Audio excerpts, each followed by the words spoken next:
የሚኪያስን መጽሐፍ ያጠኑ ሰዎች የሚጠቀሟቸው ሌሎች ክፍሎች አሉ። እኔ ግን በጣም በልቤ ላይ የከበደውን ሐሳብ ነው እንደ መሪ አርጌ ማነሳው። ከዛ በኋላ ማካፍለውን ነገር ነግራችኋለሁ። ትንቢተ ሚኪያስ ምዕራፍ 3 ላይ ከቁጥር 1 ጀምሮ እስከ ቁጥር 4 ድረስ ስለ እስራኤል ቤት ክፉ አለቆች ይናገራል። ከዛ በኋላ ቁጥር 5 ላይ ደግሞ ስለ ነቢያት ክፋት ይናገራል። በጥርሳቸው ሲነክሱ ሰላምን የሚሰብኩ አሉ እያለ ይናገራል። ከዛ በኋላ ልክ ቁጥር 8 ላይ ሚኪያስ እንደዚህ ይላል፣ እኔ ግን በደሉ ለያዕቆብ ኃጢአቱንም ለእስራኤል እነግር ዘንድ በእግዚአብሔር መንፈስ ኃይልንና ፍርድን ብርታትን ተሞልቻለሁ ይላል። በደሉን ለያዕቆብ ኃጢአቱንም ለእስራኤል እነግር ዘንድ በእግዚአብሔር መንፈስ ኃይልንና ፍርድን ብርታትንም ተሞልቻለሁ ይላል እና በደሉን ለያዕቆብ ኃጢአቱንም ለእስራኤል እነግር ዘንድ በእግዚአብሔር መንፈስ ፍርድንና ብርታትን ኃይልን ተሞልቻለሁ ይላል። እግዚአብሔር እንደዚህ ያድርገን። አሜን። በክፋት መካከል በኃጢአትና በአመጽ መካከል የእግዚአብሔርን እውነት የምንናገር ትውልዶች ያድርገን እግዚአብሔር። የግድ አሁን በኋላም ሳስብ እንደዚሁ ስጸልይም ነበርና የብዙዎቹ አገልግሎት ይሄው ነው ሆኖ የተገኘው። ተው ተመለሱ ነው ጌታ። በኋላም የመጡት ነቢያቶች እነ ኤርሚያስም ይሄንኑ ያደረጉት፣ እነ ሕዝቅኤልም ይሄንኑ ያደረጉት፣ ከዛ በኋላ እነ ሐጌም ይሄንኑ ያደረጉት። የእግዚአብሔር ቤት ፈርሶ እናንተ ልትቀመጡ በአማረ ቤት ጊዜው ነው ወይ ብለው ነው ህዝቡን የገሰጹት። እነ ዘካርያስም መጥተው ይሄንን ያደረጉት። እነ ዘካርያስ ሐሰተኛ ነቢያትንም ተናግረዋል አይደል? እንደውም አንተ ነብይ ነበርኩ ሁሉ ሲሉት አይ እኔ ከሕፃንነቴ ጀምሮ እረኛ ነበርኩ በግ ጠባቂ ነበርኩ እንጂ ነብይ አይደለሁም እስኪሉ ድረስ እግዚአብሔር ነቢያትን አሳፍራለሁ እያለ እግዚአብሔር ይናገር ነበር። በኋላ እነ ሚልኪያስም የተናገሩት ይሄንን ነው። በእግዚአብሔር ፊት መሄድ ምን ይጠቅመናል? እግዚአብሔርን ማገልገል ምን ይረባናል አላችሁና ጢቅ አላችሁ በእኔ ላይ ይላቸዋል እግዚአብሔር በሚልኪያስም በኩል እና እንደሆ ግን መንገድ የሚጠርግ ነው የምትጠብቁት ጌታ ድንገት ወደ መቅደሱ ይመጣል ብሎ ተናግሮ ጨረሰ። በኋላ ድንገት ወደ መቅደሱ ከመምጣቱ በፊት ደግሞ አንድ ነብይ መጣ፣ ዮሐንስ እና ከሴት ከተወለዱ ሁሉ ብርቱ የተባለው መጣና የነገራቸው ይሄንኑ ነው። ንስሐ ግቡ ነው፣ ወደ እግዚአብሔር ተመለሱ። ጌታ ኢየሱስ ክርስቶስስ ንስሐ ግቡ ነው።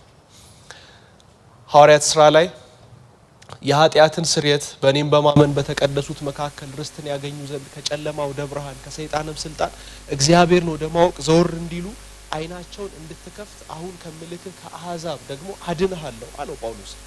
ከየት? ከጨለማ ወደ ብርሃን እንዲመጡ ከሰይጣን ስልጣን እግዚአብሔር ወደ ማወቅ እንዲመጡና በዚህ ምድር ላይ ስንኖር የተሰጠን ጥሪ ይሄ ነውና እንደው ከዚህ ቲም አንፃር ከዚህ ዋና ሐሳብ አንፃር የሚኪያስን መጽሐፍ ከኔ ጋር አብረን ለማየት እንድንሞክር አበረታታችኋለሁ። እኔ ግን ይላል ምክንያቱም አለቆቹ በአመጽ ተሞልተዋል፣ ነቢያቶቹ በጥርሳቸው ሲነክሱ ሰላም አለ ብለው ይናገራሉ። አፋቸው ላይ ሲያስነክሷቸው ነው በጣም ነገር የሚታያቸው እና ህዝቡን አስጨንቀዋል አለቆች። ነቢያቶች ደግሞ ህዝቡን አስተዋል እና እግዚአብሔርን ወደ ማወቅ ህዝቡ እንዲመጣ አያበረታቱም። በአመጽ መንገድ ላይ ህዝቡን እንዲሄዱ ለቀውታል። ህዝቡ መረን ሆኗል። ሚኪያስ በዚህ ሁሉ ውስጥ ብቸኛ ሆኖ ቆመ። እኔ ግን ይላል እኔ ግን በደሉን ለያዕቆብ ኃጢአቱንም ለእስራኤል እነግር ዘንድ በእግዚአብሔር መንፈስ ኃይልን ፍርድንና ጽድቅን ተሞልቻለሁ። ብዙ በጣም ቴክኒካል በሆነ ነገር አላደክማችሁም፣ ግን እንደው የግድ ስለሆነ ትንሽ መናገር ያለብኝ ይመስለኛል። የሚኪያስ መጽሐፍ የተጻፈበት ዘመን በ750 እና በ680 ወይም ደግሞ 686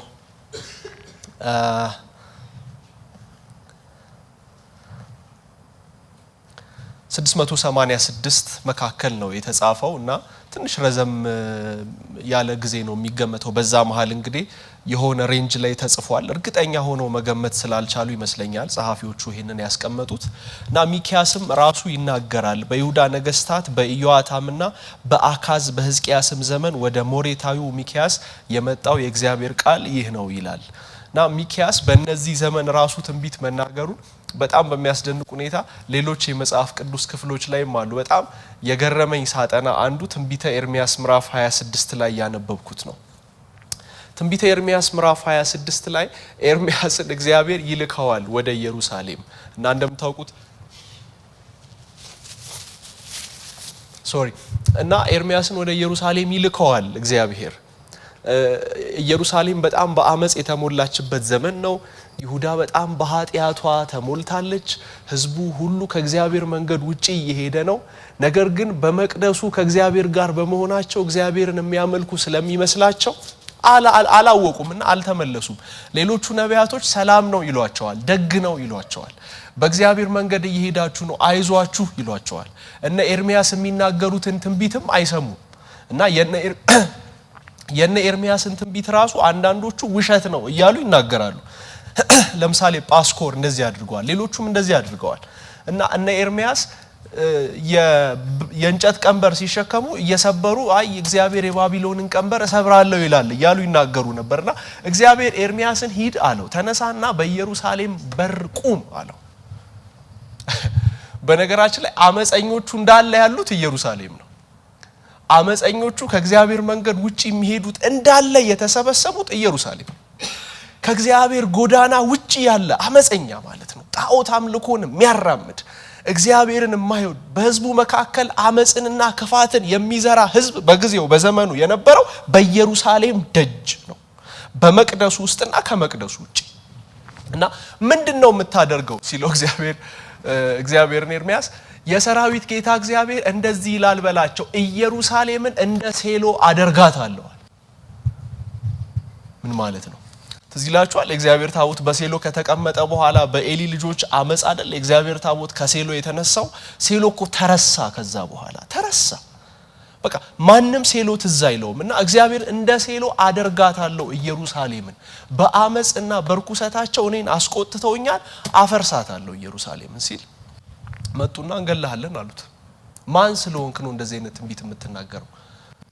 መጡ በመቅደሱ ያሉ ሽማግሌዎች ኤርሚያስን ሊገሉት ተሰብስበው ሲመጡ በኋላ በመካከላቸው ሌሎች ካህናቶች ተጠሩ። እንደገና ሌላ ዙር ህዝብ ተሰበሰበና ጥያቄ ተነሳ። እንዴ ሚኪያስ ራሱ እኮ ተባለ።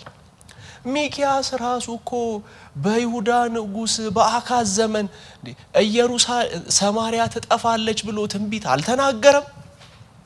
እና ሚኪያስ የተናገረው ትንቢት ተፈጽሞ ይሄው እነሆ ሰማርያ ውድማ ሆና የለ። በዛን ዘመን አሶር መጥቶ ሰማርያን አጥፍቷት ነበር። በኤርሚያስ ዘመን ኦሬዲ ሰማርያ ጠፍታለች። እና ይሄው እነሱ ምን አደረጉት ሚኪያስን? እኛ ስለምን ኤርሚያስን እንደዚህ እናረጋዋለን? ሚኪያስ በዘመኑ የተናገረው ነገር በኤርሚያስ ዘመን ተፈጽሟል ማለት ነው። ሚኪያስ አስቀድሞ የተናገረው በኤርሚያስ ዘመን ተፈጽሟል። ኤርሚያስ ከምርኮ ዘመን ጥቂት ወደ ኋላ በምርኮ ዘመን እና በምርኮ ዘመን የነበረ ነብይ ነው። ይሄ ማለት 586 ማለት ነው። መቅደሱ የፈረሰበት አመት እንኳን እነ ናቡከደነጾር እና ናቡፖላዛር መተው መቅደሱን ሲያፈርሱት ከመቶ አመት በኋላ 722 ሲቀነስ 586 እንግዲህ 22 36 136 አመት አካባቢ ማለት ነው። 136 አመት በኋላ ወይም ደግሞ ከ130 ወይ ከ100 አመት በትንሹ በኋላ የሚኪያስ ትንቢት ተፈጽሞ ሰማርያ ጠፍታ ውድማ ሆና ነበር። እና ለምሳሌ የተቀመጠ መልካም የተባሉ ነቢያቶች እንዳለ ሰላም ይሆናል እያሉ ሚኪያስ ተናግሮ ሰማርያ ውድማ አልሆነችም። ለምን አንተውም ተብሎ ሚኪያስ ተትቷል፣ ኤርሚያስ ተትቷል በሚኪያስ ምክንያት። እነዚህኞቹ ነገስታቶች በጣም በአመጽ የተሞሉ ናቸው። መጽሐፉ በዋናነት 3 ክፍሎችን ልናነሳለት እንችላለን።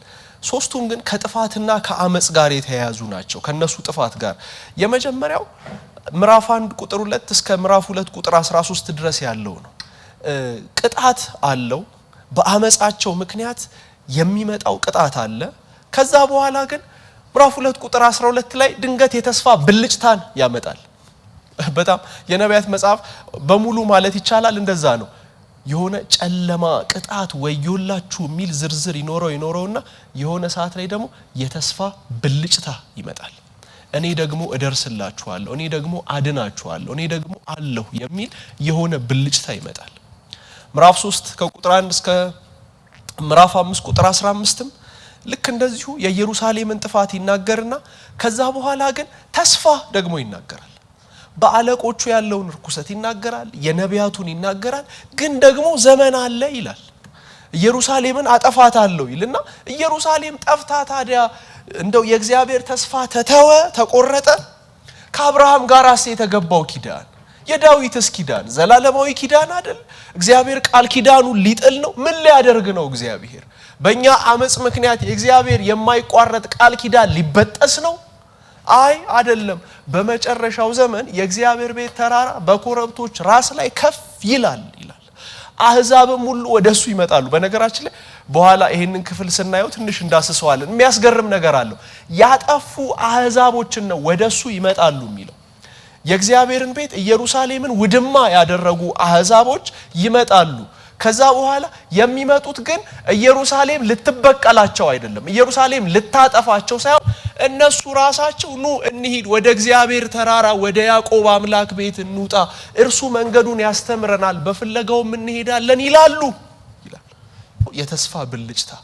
ከዛ ለዘላለም አልቆጣም ይላል። እኔ ምህረትን ወዳለሁ በደልን ይቅር እና ከጥፋት ሊያሳልፋቸው ሊያድናቸው ደግሞ በህዝቡ ላይ ደግሞ ምህረትን የሚያደርግ እንዳንተ ያለ አምላክ ማን ነው ይላል። በጣም ደስ የሚል መጽሐፍ ነው። በእነ ኢሳይያስ ዘመን የነበረ ነብይ ነው፣ ወይም በተቀራራቢ ጊዜ የነበረ ነብይ ነው ሚክያስ። ለዛሬ ጥቂት ነገሮችን እናንሳ። በመካከል የነበረውን አመጽና ኃጢአት ምዕራፍ 1 ከቁጥር 1 እስከ ቁጥር 6 ድረስ ያለው ለማንበብ ልሞክር። በመደዳ አይደለም የምንሄደው፣ ግን የመጀመሪያው ዋና ሐሳብ እዚህ ጋር ስላለ ነው እንጂ በመደዳ ቁጥር በቁጥር አይደለም የምናጠናው።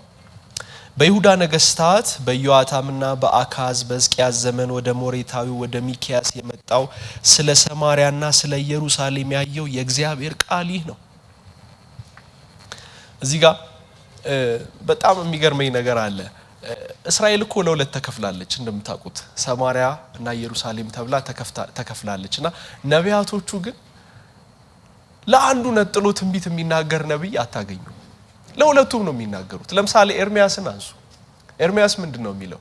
ከከዳተኛይቱ ይሁዳ ይልቅ ካታላይቱ ይሁዳ ይልቅ ከዳተኛይቱ እስራኤል ጸደቀች፣ እስራኤል አመጸችብኝ፣ የፍቺ ወረቀቷን ሰጠዋት ሄደች ይላል ኤርሚያስ። ከዛ በኋላስ ይሁዳ ግን እመለሳለሁ አለች፣ በፍጹም ልቧ ግን ወደኔ አልተመለሰችም። አንዴ ወደኔ ትላለች፣ አንዴ ወደ ጣዖት ትላለች። ስለዚህ ግራ አጋባችኝ እና አታላይ ነች ይሁዳ። ከይሁዳ ማታለል የእስራኤል ከዳተኝነት ተሻለኝ ይላል። እና ነቢያቶች ሁለቱንም ነው የሚናገሩት። ሚክያስም እንደዛ ነው የሚያደርገው። ስለ ኢየሩሳሌምና ስለ ሰማርያ ያየው ራእይ ይሄ ነው።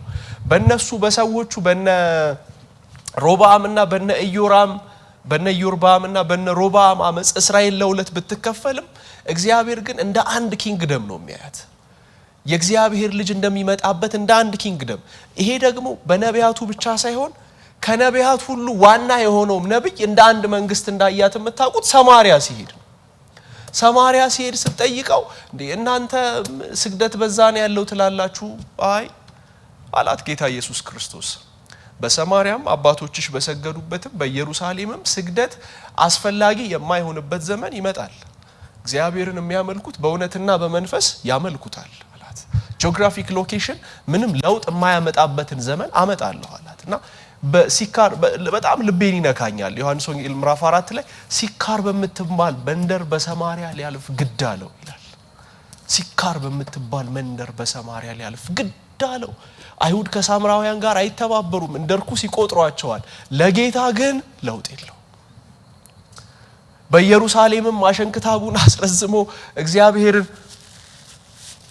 የሚያሳዝነው፣ በሰማርያም ከአሕዛብ ከአሶራውያን ጋር ተቀላቀሉ የሚባሉት ህዝቦች ለጌታ ኢየሱስ ክርስቶስ ምንም ለውጥ የለው። ልብ ጋር ነው ያለው ጉዳዩ ብሏቸዋል እኮ። ከልብ ይወጣል አይደል ያላቸው? ከልብ ይወጣል። የሕግን ዋና ነገር ፍርድን፣ ምህረትን፣ ፍቅር ማድረግን፣ ጽድቅን የምትተው ሌላውን ግን በጣም አጋናችሁ የምታዩ እናንተ ወዮላችሁ በኖራ የተለሰነ መቃብሮች ብሏቸዋል። ስለዚህ የሚታየው ሳይሆን የሚያየው ልብ ነው። ጌታም የዘላለሙን ቃል ኪዳን አይቶ ለሁለቱም ነው የተናገረው፣ ለኢየሩሳሌምም ለሰማርያም። የሰማርያ ወዲያው ተፈጸመ።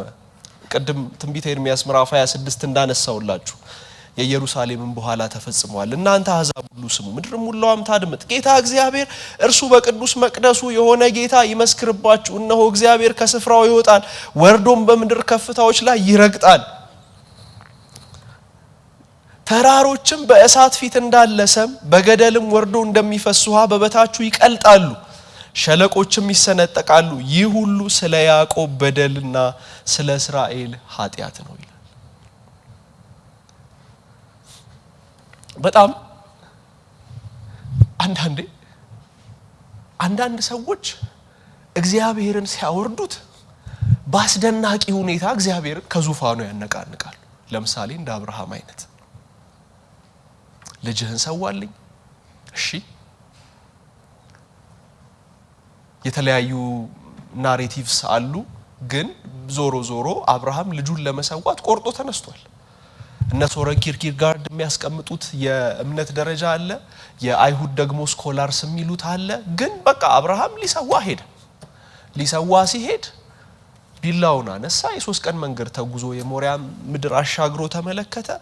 ከዛ በኋላ ልክ አንስቶ ልጁን ሊሰዋው ሲል እግዚአብሔር በመካከል መጣ። አብርሃም አለው እንዳታደርገው ተጠንቀቅ፣ አንድ ልጅህን ለኔ ለመስጠት አልከለከልክም፣ በስሜ ማልኳል፣ እየባረኩ ባርካለሁ፣ እያበዛው አበዛሃለሁ። ምን አይነት ኮሚትመንት ነው ያለው? አንድ ልጅ እሱ ነው። ከሀገርህ ምናምን ውጣ ተብሎ ሲወጣ እግዚአብሔርን አምኖ ሲወጣ በዘርህ ሕዝብ ይጠራልሃል ብሎ ከይስሐቅ ሕዝብ እንደሚወጣ ተስፋ አድርጓል። አጋድመህ ሰዋልኝ ሲለው ጥያቄ እንኳን አላነሳም፣ እሺ አለ። አጋድሞ ሊሰዋው ሲል እግዚአብሔር በፍጹም አንድ ልጅህን አንተ ለኔ አልከለከልክም አለው እግዚአብሔር። ዕብራውያን ምዕራፍ 6 ላይ ስታነቡ የዕብራውያን ጸሐፊ እግዚአብሔር የኪዳኑን እርግጠኝነት ለአብርሃም ሊያስረግጥ ይላል ከራሱ የሚበልጥ ስላላገኘ በስሙ ማለ። ሰው ከራሱ በሚበልጥ ነገር አይደለም የሚምለው። ገብርኤልን ይላል፣ ሚካኤልን ይላል፣ እንትናን። አሁን ውሻችን ቡቺ ድፍት ይበል ብሎ ቢምል ማን ይታመናል? ማንም። ስለዚህ ሰው ምንድነው ጆሲ ሞክራል እንደሱ። ስለዚህ ማን ሰው ወይ እናቴን ይንሳኝ ይላል ወይ አባቴን ወይ ገብርኤልን ወይ ሚካኤልን አይደል እንዴ? ሊምሉ የሚችሉ ሰዎች ሊኖራሉ በውሻቸው አይታወቅም። ግን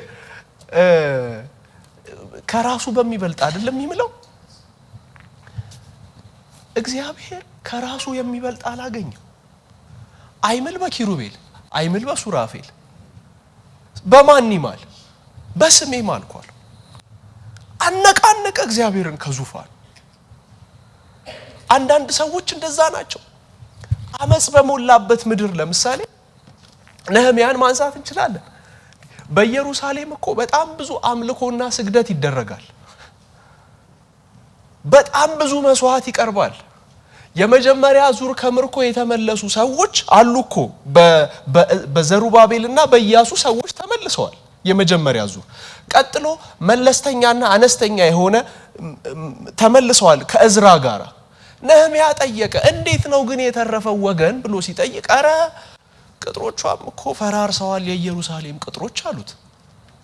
በኢየሩሳሌም እኮ የፈረሰውን ቅጥር እያየ እኮ የሚኖራል ዝም ብሎ የሚወጣ የሚገባ፣ እንደውም ለንግድ የተመቸው ሌላ ከተማ ለመሄድ በር ምናምን ያላስፈለገው ዝም ብሎ የሚሄድበት የተመቸው ሰው አለ በኢየሩሳሌም። የተመቻቸው ካህናቶች አሉ፣ ችግር የሌለባቸው ደስ እያላቸው የሚኖሩ በመቅደስ መስዋዕት የሚያደርጉ። ነህምያ ግን ጥልቅ ሐዘን ውስጥ ገባ። የት ሆኖ? በምርኮ ምድር በፋርስ ኢራን ተቀምጦ ማለት ነው። በኢየሩሳሌም ያሉት ሰዎች ምንም ሳይመስላቸው ነህምያ አዘነ።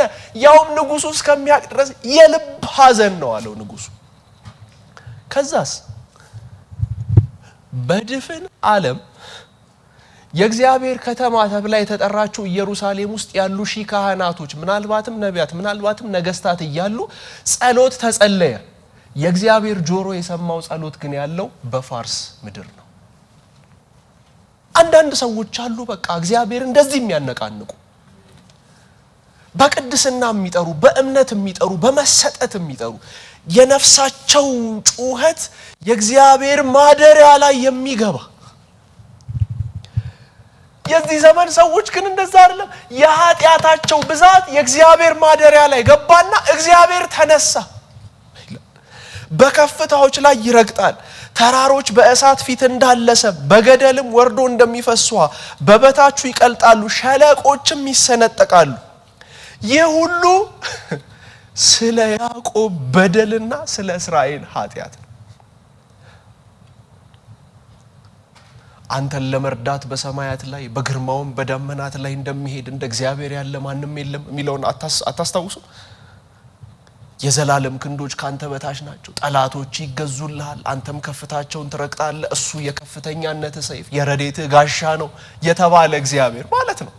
በሰማያት ላይ ለረድኤትህ በደመናትም ላይ በግርማው እንደሚሄድ አዲሱ መደበኛ ትርጉም በጣም ደስ ይላል። አንተን ለመርዳት በሰማያት ላይ በግርማውም በደመናት ላይ እንደሚሄድ እንደ እግዚአብሔር ያለ ማንም የለም ይላል። እግዚአብሔር ሊረዳቸው ነበር አብሮ የሚራመደው። እግዚአብሔር ከሕዝቡ ጋር ያለው እንደዚህ አይነት ጉዞ ዘጸአት ምዕራፍ 13ን ስታነቡ የደመና አምድ በቀን የእሳት አምድ በሌሊት ከሕዝቡ ፊት ከቶ ፈቀቅ አላለም ይላል። መንገድ ሊያሳያቸው ቀን በደመና አምድ ሊያበራላቸው ሌሊት በእሳት አምድ እግዚአብሔር አብሯቸው ይሄድ ነበር። አሁን ተራሮች በእሳት ፊት እንዳለ በገደልም ወርዶ እንደሚፈስ ውሃ በበታቹ ይቀልጣሉ፣ ሸለቆችም ይሰነጠቃሉ። ይህ ሁሉ ስለ ያዕቆብ በደልና ስለ እስራኤል ቤት ኃጢአት ነው። ቅድስና የሚጠራውን ያክል በደልም ይጠራዋል እግዚአብሔር። እምነት የሚጠራውን ያክል አለማመንም እግዚአብሔርን ይጠራዋል። በእግዚአብሔር የረካና ሳቲስፋይድ የሆነ ህይወት እግዚአብሔርን የሚጠራውን ያክል ህዝቡ ከሆናችሁ እግዚአብሔር ይመጣል ወደ ጓዳችሁ፣ ይዳስሰዋል። ደስተኛ አይደለሁም እያለ ይመጣል። ደስ አላለኝም እያለ ይመጣል። ደስ ሲለውም ይመጣል። የእግዚአብሔር ህዝብ ከሆናችሁ ደስ ካላለውም ግን ይመጣል ሊያድናችሁ። አሜን ነው ወይ? ደስ አይልም?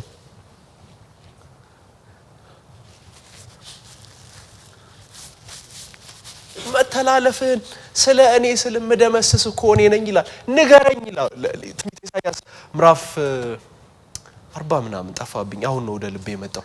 እኔ እኮ ነኝ መተላለፍን ስለ እኔ ስል የምደመስስ እኮ ነው የሚለው። ስለ እኔ ስል መተላለፍን የምደመስስ እኔ ነኝ። ላንብብላችሁ አገኘዋለሁ ብገልጥ።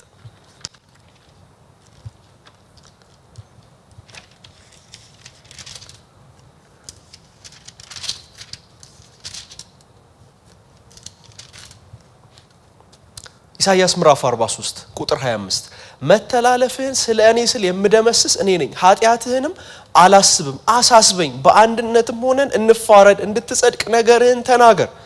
ፊተኛው አባት ኃጢአት ሰርቷል፣ መምህሮችን በድለውኛል። ስለዚህ የመቅደሱን አለቆች አረከሱ፣ ያዕቆብንም እርግማን እስራኤልንም ስድብ አደረኩ ይላል።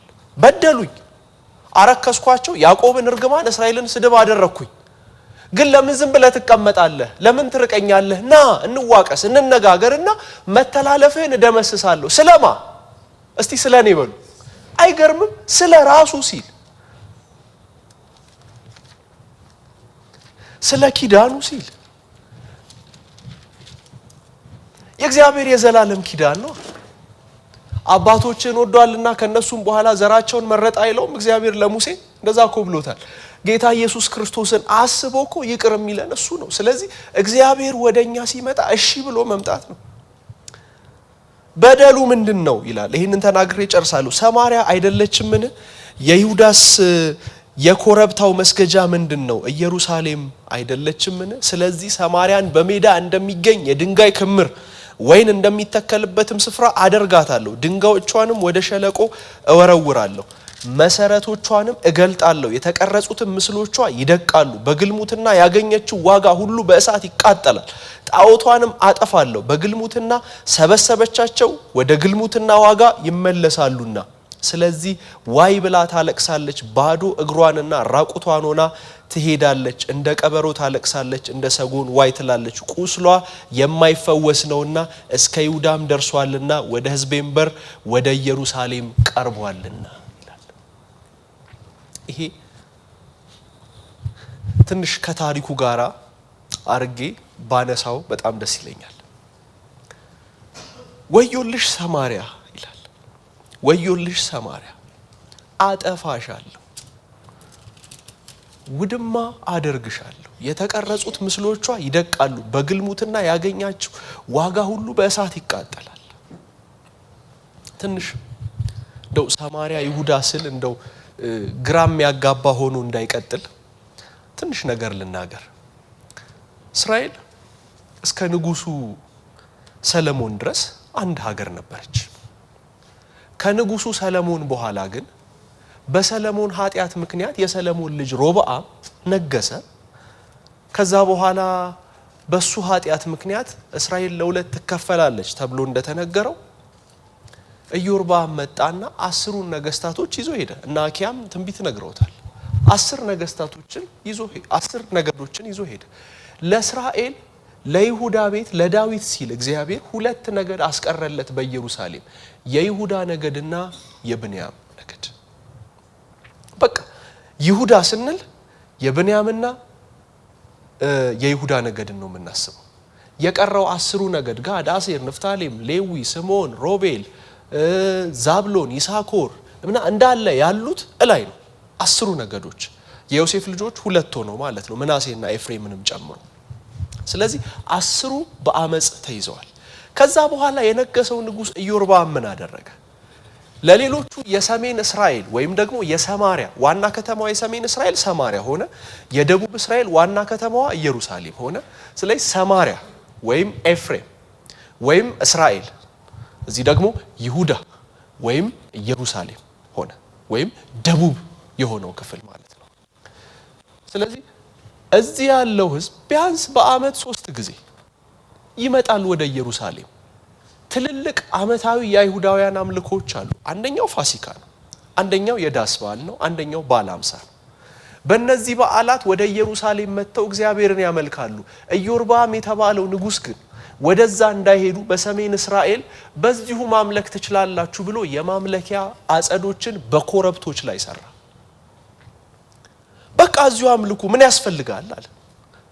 ኧረ ተው ግድ የለህም ብንሄድ ጥሩ ነው። አይ በቃ ይኸው አዘጋጅቼላችሁ የለ አምልኩ እዚህ። ከዛ የሰሜኑ ህዝብ መስገድ ጀመረ፣ እዛው ቀረ። በቤቴል ማጠኛ ተሰራ፣ እግዚአብሔር በሌለበት ማለት ነው። ነቢያቶች ሁሉ ተላኩ፣ አንተ መሰዊያ ተሰነጠቃለህ እስኪባል ድረስ። ኢዮርብዓም እግዚአብሔርን አሳዘነ። ከኢዮርብዓም በኋላ የነገሱት ነገስታቶች እንዳለ በኢዮርብዓም ክፉ መንገድ ሄዱ። አንዳቸውም ወደ እግዚአብሔር ለመመለስ አላሰቡ። በኢየሩሳሌም ግን መቅደሱ ስላለ ነው ይመስለኛል ቢያንስ 8 ነገስታቶች ልባቸውን ወደ እግዚአብሔር መለስ አድርገዋል። ከእግዚአብሔር ጋር ህብረት ለማድረግ ፈልገዋል። ቢያንስ 8 ነገስታቶች። እነ ሕዝቅያስን ማንሳት ትችላላችሁ፣ እነ ዮሲያስን ማንሳት ትችላላችሁ፣ እነ ዮሳፍጥን ማንሳት ትችላላችሁ። ልባቸውን ወደ እግዚአብሔር መልሰዋል። ስለዚህ መጀመሪያ በአመጽ የሄደችው ሰማርያ ስለነበረች እግዚአብሔር ሰማርያን አስቀድሞ እንደሚቀጣ እየተናገረ ነው። የሰማርያ ኃጢአት ግን ዳር ዳር እየጀመረ ነው። ምንድነው የሚለው እግዚአብሔር በሚክያስ ዘመን? ልብ በሉ፣ እቺን ክፍል ልብ በሉና ያዋት። ህዝቤም ወደ ይሁዳም ፈርሷል ቁስሏም የማይፈርስ ነውና እስከ ይሁዳም ደርሷልና ወደ ህዝቤም በር ወደ ኢየሩሳሌም ቀርቧልና። በሰማርያ ያለው አመጽ ኢየሩሳሌም በር ላይ ያንኳኳ ነው ይላል። ያንኳኳ ነው፣ እየገባ ነው። የሰማርያ ጣዖት አምላኪነት፣ የሰማርያ ኃጢአተኝነት፣ የሰማርያ እግዚአብሔርን አለመፈለግ የይሁዳን በር እየደበደበ ነው እና በሩ ተከፍቶ እየገባ ነው አመጽ። የይሁዳ በር ላይ ደርሷል፣ የመቅደሱ በር ላይ ደርሷል፣ በኢየሩሳሌም ደርሷል ይላል። ለዚህ ማሳያ የሚሆነው ሁለተኛ ነገሥት ምዕራፍ 16 ነው። ራሱ ሚኪያስ በነበረበት ዘመን የነበረው አካዝ የሚባለው ንጉስ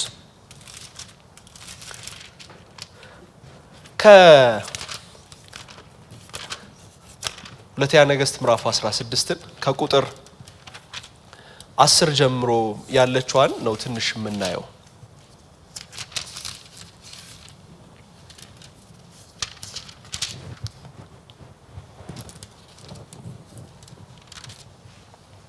አካዝ በይሁዳ የነገሰ ንጉስ ነው። ከአካዝ በፊት ኢዮአታም የሚባል ንጉስ ነበር። ከኢዮአታም በፊት ኦዚያን የሚባል ንጉስ ነበር። ኢዮአታምና ኦዚያን ሁለቱም በመጠኑ ቢሆን ከእግዚአብሔር ጋር የኖሩ ናቸው። ሙሉ ለሙሉ የጣዖት አምልኮን አላጠፉም፣ ግን እግዚአብሔርን ተከትለዋል። አካዝ ግን ከእግዚአብሔር መንገድ ወጣ ይላል። በኋላ ጠላቶቹ ሲከቡት የሶሪያ ንጉስ መጥቶ ሲከበው ቴልጌልቴልፌሴር የሚባል የአሶርን ንጉስ እርዳኝ ብሎ ደብዳቤ ላከለት። አሁን ሕዝቅያስና ኢዮሳፍጥ ያደረጉትን ዝም ብላችሁ አስቡ።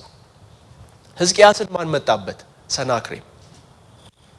ሰናክሬም ሲመጣበት ወዮ አለና ወደ ነብዩ ወደ ኢሳይያስ መልእክት ላከ። መጥቶብኛል የሚያጠፋ ህዝብ፣ ስለዚህ እኔ ወደ እግዚአብሔር መምጣት አለብኛል። ኢዮሳፍጥን ልክ እንደዚሁ ሲመጡበት ሰበሰበና ኑ እንጸልይ፣ ከዚህ ሊያድነን የሚችል እግዚአብሔር ነው አለ። እግዚአብሔር ተናገራቸው በነቢያቱ በኩል። ከዛ ጌጠኛ ልብስ የለበሱ ዘማሪዎች ሄዱ፣ ድል አገኙ። አካዝ ግን ይሄን አይደለም ያደረገው። አካዝ ጠላት መጣበት። ጠላት ሲመጣበት አድነኝ ብሎ ደብዳቤ ላከ። ወዴት? ወደ ሶሪያ ንጉስ። እነ ሕዝቅያስ እነ ኢዮሳፍጥ ሲጓጉት ወደ ነበረው ንጉስ ደብዳቤ ላከና ናና አግዘኛለሁ። አሁን ሸርታቴው ተጀመረ ማለት ነው። ሸርተት ማለት ጀመሩ በኢየሩሳሌም። በርግጥ ከዛም በፊት አለ፣ ግን በቃ ይሄኛው የምር ያደረገው መጣ። ከዛ ሄደና በጣም የሚያስገርማችሁ ነገር ረዳውና አሸነፈ። አሸነፈ።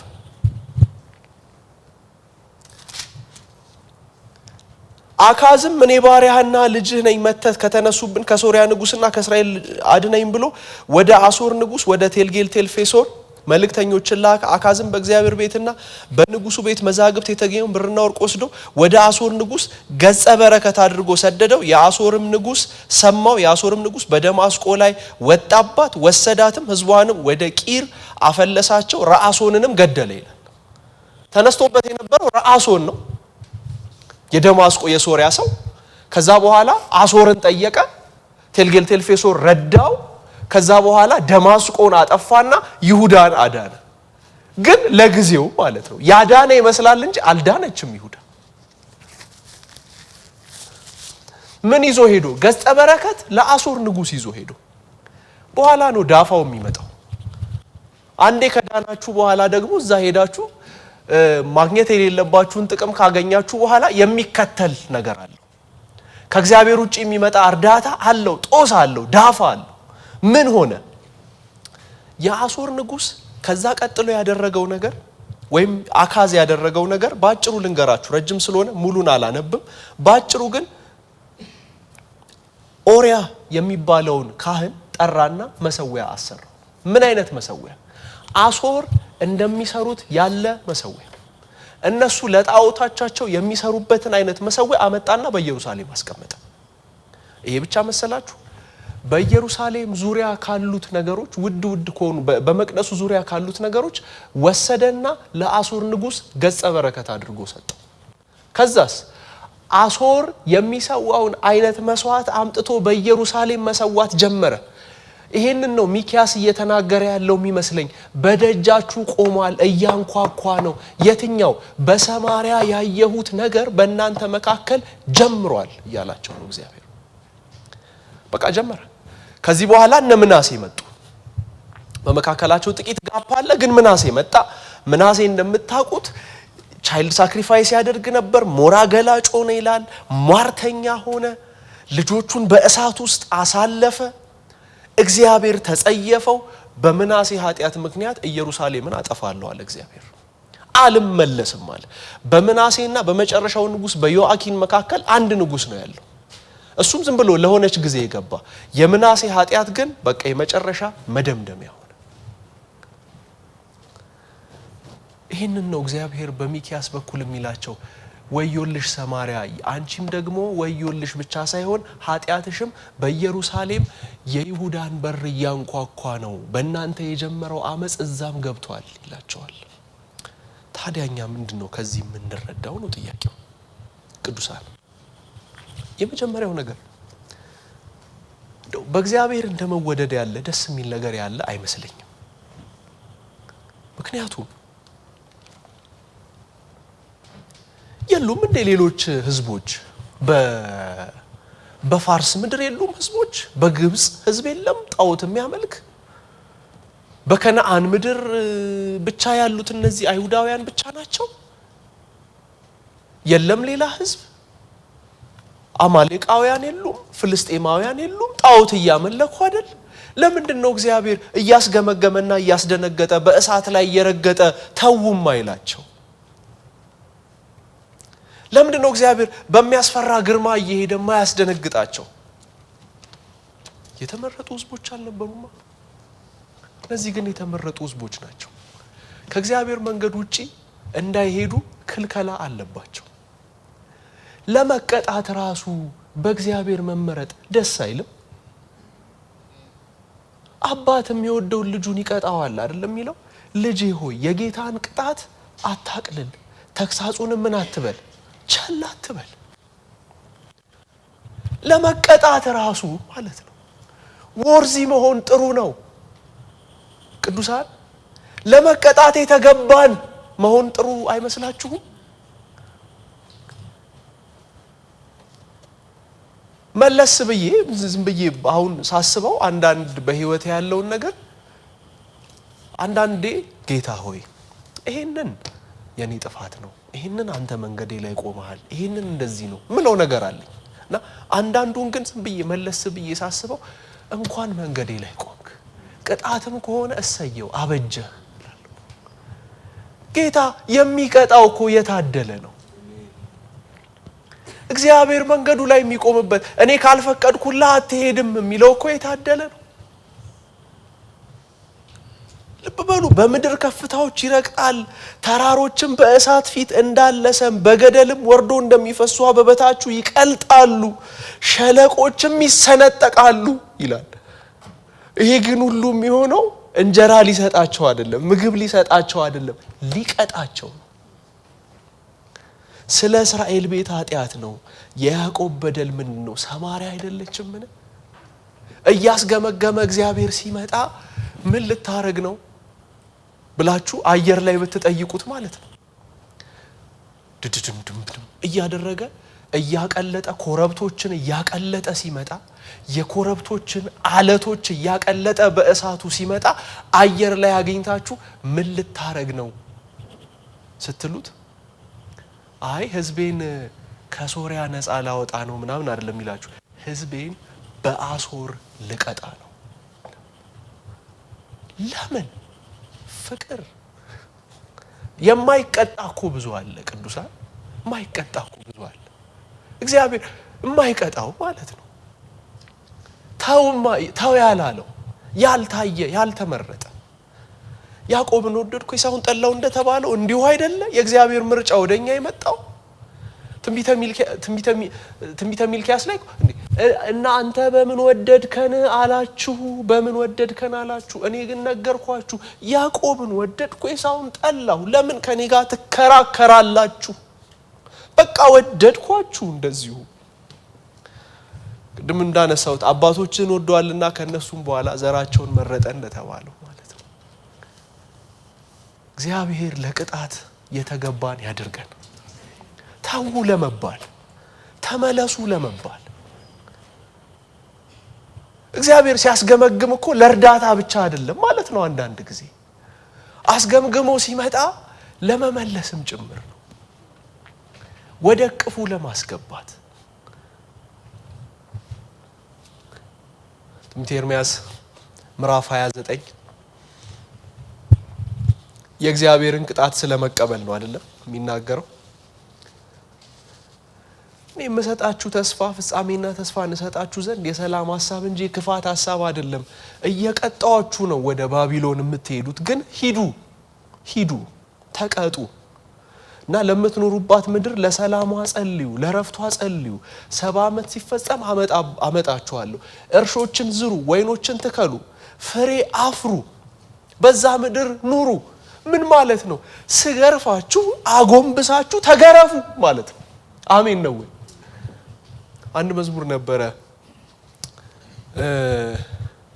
የማሳዝንህ የማስቀይምህ ብሆን ወራዳ ልጅ ከአባቱ ቤት የሚሻለውን ከየት ያገኛል? ይሄው ጀርባዬን እሰጥሃለሁ ብትገርፈኝ እወዳለሁ ሚል መዝሙር። ልገዛል ጌታዬ እርሜን ነቅዬ ሌላው ሐሳቤ ከኋላ ጥዬ ልገዛል ጌታዬ የማሳዝን የማስቀይም ብሆን ወራዳ ልጅ ከአባቱ ቤት የሚሻለውን ከየት ያገኛል? ይኸው ጀርባዬን እሰጥሃለሁ ብትገርፈኝ እወዳለሁ። እንደዚህ አይነት ሰሚሽንና መሰጠት ጌታ ይስጠን። ቅዱሳን ይኸው ነው ዛሬ መልእክቴ። እግዚአብሔር የሚቀጣን፣ እግዚአብሔር የሚገስጸን፣ እግዚአብሔር ተው የሚለን እንሁን። አንዳንድ ጊዜ ህይወታችንን ስናየው መልካም ያደረግን ይመስለናል። እያንዳንዱ ነገር ላይ ልብ እንበል። መላእክቱን እንኳን ስንፍና ይከሳቸዋል ይላል መጽሐፍ ቅዱስ። ማን በፊቱ ጻድቅ ይሆናል? ማን በፊቱ ቅዱስ ይሆናል? እንደ አባባል ሳይሆን መጽሐፍ ቅዱስ ሰው አሁን ከሰው ስተት ከብረት ዝገት ምናን ይባላል ነው፣ እንደሱ አይደለም። በእግዚአብሔር ቅድስናና ጽድቅ አንፃር እኛ ሁላችንም ክርስቶስን ለመምሰል እየተሰራን ያለን ሰዎች ነን። እግዚአብሔርን የሚያሳዝኑ ስንክሳሮች በህይወታችን አይጠፉም። እንዲህ አይነቱን ሰንኮፍ ሊነቅልልን እግዚአብሔር መጥቶ ሲገስጸን አቤት አሜን የምንል እንሁን። የጌታ የተግሳጽ በትር የሚያገኘንና የተገባን እንሁን። እግዚአብሔር ለዚህ የመረጠን ቅዱሳን ያድርገን። በጣም በረከት ነው፣ በጣም በረከት ነው። ጌታ ተው የሚለው አትተውም የሚለው ጌታ የሚያስደነግጠው ሾጥ የሚያረገው ማለት ነው። ገርፎ የሚመልሰው፣ ቀጥቶ የሚመልሰው።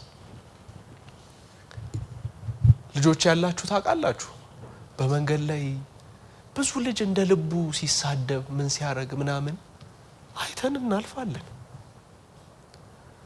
በየታክሲ ተራው በየምኑ ደግሞ ለማሰብ እንኳን የሚያስጨንቁ ስድቦችን እንሰማለን፣ አመጾችን እንሰማለን። ምን እንላለን? ምንም ዝም ብለን እናልፋለን።